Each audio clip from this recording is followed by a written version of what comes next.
obituary going to say? What will people say about you? This one gift of life that you have, how do you want to use it? How do you want to use it? How do you want to have purpose and meaning and make this life count? So what's your legacy going to be? What will you be remembered for? What are you living this life for? What are you living this life for? What do you want people to remember you by? And what was so powerful is it helped people to think about things that they might not have ever thought about before. Often people would come with pictures of their family. I give my life to my family. My family's the most important thing in my life. But then as they began to prepare and work through this, they would often see a disconnect. One of Don's students would say, my family's the most important thing in my life. Every birthday we have, we celebrate together, and whosever birthday it is, they get to plan the meal. And so as she was preparing for this presentation, family's number one.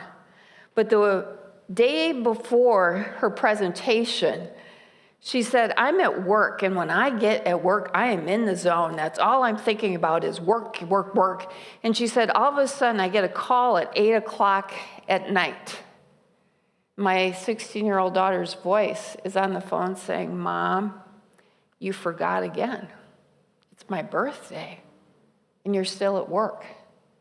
And the sadness and the reality of that, of saying, I say that my family is the most important thing, but I just forgot my 16-year-old daughter's birthday because I'm so in the zone at work. One of my students in one of my classes was a single guy, probably in his late 20s, early 30s, and he brought for his presentation his stuff. I mean, he had gorgeous skis. He had pictures of all the trips he's been on. He loved to go to Colorado, all of the different places he had gone. He had all of the toys. And in the middle of his presentation, all of a sudden, he just stopped. And he's looking around, and he looked at the class, and he said, I'm living my life for my stuff. Oh my goodness, my whole life is wrapped around my stuff. And the power of that class for us to be able to help students and help adults to think through, what is my legacy going to be? When it's all said and done, what am I going to live my life for? Many of you know our son's dying of cancer. And a year ago, he shared with us, I only have limited time left. And he was sitting in the hospital at Mayo Clinic, and I looked at him and I said, well, then how are you going to live each day that you have? What are you going to do? What haven't you accomplished yet? What is God calling you to do and making every day you have a gift from God? That's our legacy. That is taking each gift that God is giving us and making it be the best. What Paul is saying in this powerful passage and what Eugene is saying to us is, so here's what I want you to do. I'm begging you. I am begging you. Take your life, your everyday life, and make the most of it. Make it be the best for God. Paul is describing dedication. Paul is describing what God is calling and made and created us to be. We are created. We are chosen. We are loved. As Will said last week, we are plan A. We are plan A. There is no plan B. We are the ones that God wants to use to offer our bodies, to offer our minds, to offer our hands, to offer our feet, to offer our ears and our words.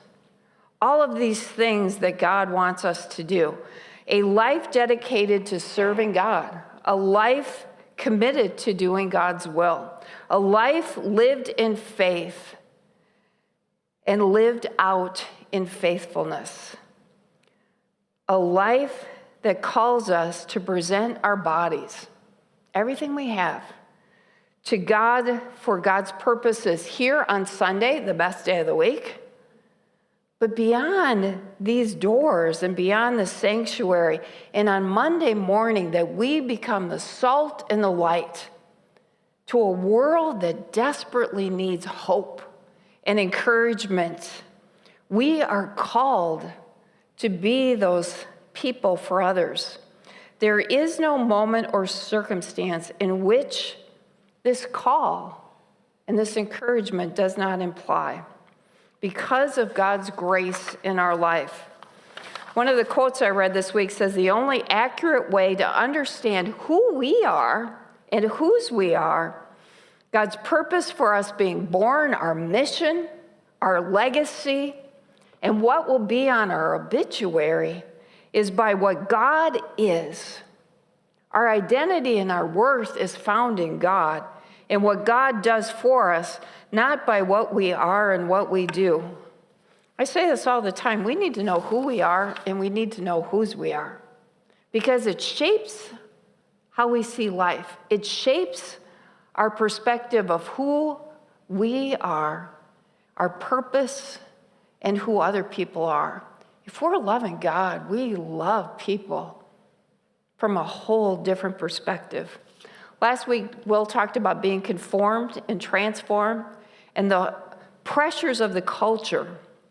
Do not be conformed to this world, but be transformed by the renewing of your mind. The word that is translated conformed, that is malleable.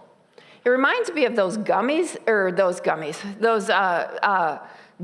that we used to have that you stretch in all these different ways, or Play-Doh. It's easily formed into different shapes and in different circumstances. It can be stretched. It isn't solid. To conform means to be moldable, malleable, and often changing. Can change from day to day or year to year. The person who is conformed to this world, Paul says, don't let the world shape your identity and worth, because you will always be comparing, always feeling inadequate, always finding worth and value by things that constantly change. What's in one moment is going to be out the next. Don't conform and find your worth and value by the world around you that is free to embrace the next popular philosophy or fad at will. Being conformed to this world, rather, is like being a leaf. We can identify with that right now. Don rakes our leaves. The next thing, our neighbor's leaves are flying in, and leaves are everywhere, flying all around. It's like being a leaf blown by the wind, never knowing exactly where you're going next or why. Whoosh, constantly in motion. The word that is translated transformed, though, Paul says, do not conform, but be transformed, is quite different and involves transformation at the core of our being. Knowing who we are, our purpose, our identity, our worth. We are loved, we are chosen. We are God's workmanship.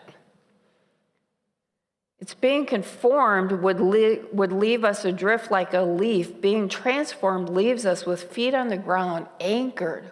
When the waves and the storms come, we know who we are. We have an anchor that is steady. Paul is calling us not to be caught up in every fad or wave by every breeze, but instead to let the Spirit of God, God's voice, speak to us and in us and transform us from the inside out, so that we can have a faith strong enough to maintain course in spite of the winds that often buffet us.